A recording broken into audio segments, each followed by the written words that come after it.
Have you ever wondered what really goes into designing a learning experience that makes a difference? One that actually sticks?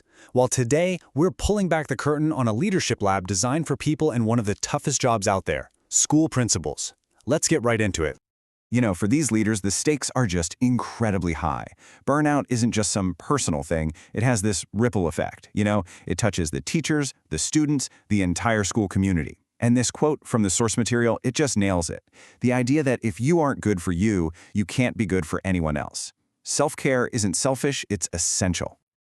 So the design team really focused on three big persistent challenges.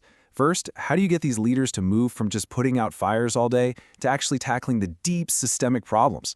Second, how do you sustain them, protect them from burnout? And third, and this is the big one, how do you make sure all the amazing ideas that come up in the room actually get put into practice back at their schools? All right, let's dig into that first challenge, the really big one, getting leaders out of that constant fighting mode. To do that, the team decided to tackle a really thorny, universal problem that pretty much every principal deals with: chronic absenteeism.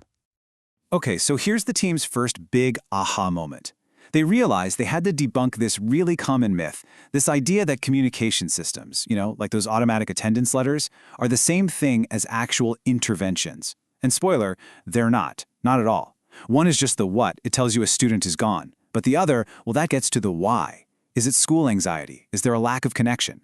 And getting that distinction right, it's a total game changer. But as soon as they had that breakthrough, it created a whole new problem. And the facilitator, Peggy Burnett-Wise, pointed it out right away in their planning meeting. She's thinking, okay, but what about the high performers? A principal like Megan Carr, who's already taken her school's chronic absenteeism from a staggering 30% all the way down to 2%. How do you make sure the session is still valuable for her? And here is where another facilitator, Nia Abdullah, comes in with this really elegant solution. The idea was to connect the attendance work to broader school climate data. This way, even the top performers can zoom in on their worst learning condition, whatever that might be. So even if their problem area isn't as severe as someone else's, they still have a real, meaningful challenge to dig into. It's a brilliant way to make sure the work is relevant for absolutely everyone in the room. So now let's pivot to that second big challenge.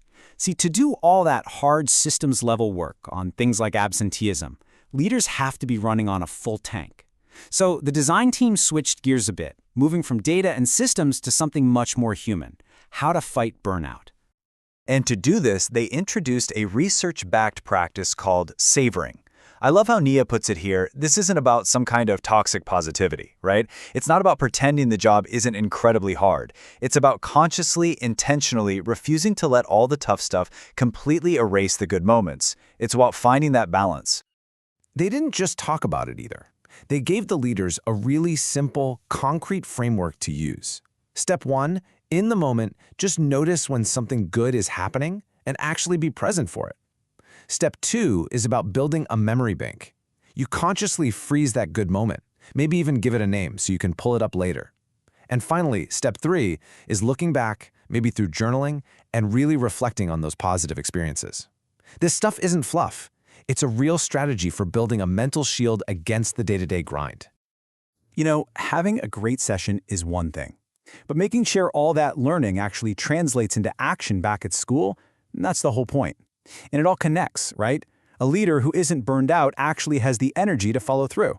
So this brought the designers to their final and, you could argue, most important challenge: accountability. During the planning, facilitator Molly Watson put her finger on a problem that I think any manager or coach can totally relate to. She basically said, look, it's really hard for me to follow up with people on their commitments if I don't really know what they committed to, Without some kind of system to track those takeaways, even the best intentions just kind of disappear. And this conversation sparked a really cool innovation from Peggy. She suggested something so simple but so brilliant: a running survey. Think about this. The principals get one single link that stays open all day long. After each part of the lab, they just pop in and jot down their key takeaways or commitments. Then, at the very end of the day, they hit submit just once. And boom, you have this perfect, consolidated record for both the principal and their coach. It's simple, it's elegant, and it solves the problem perfectly. So, when you put it all together, all these debates, these smart decisions, these little innovations, what does the final blueprint for this leadership lab actually look like? So here it is. This is the final agenda. But you can see now it's so much more than just a schedule of events, right?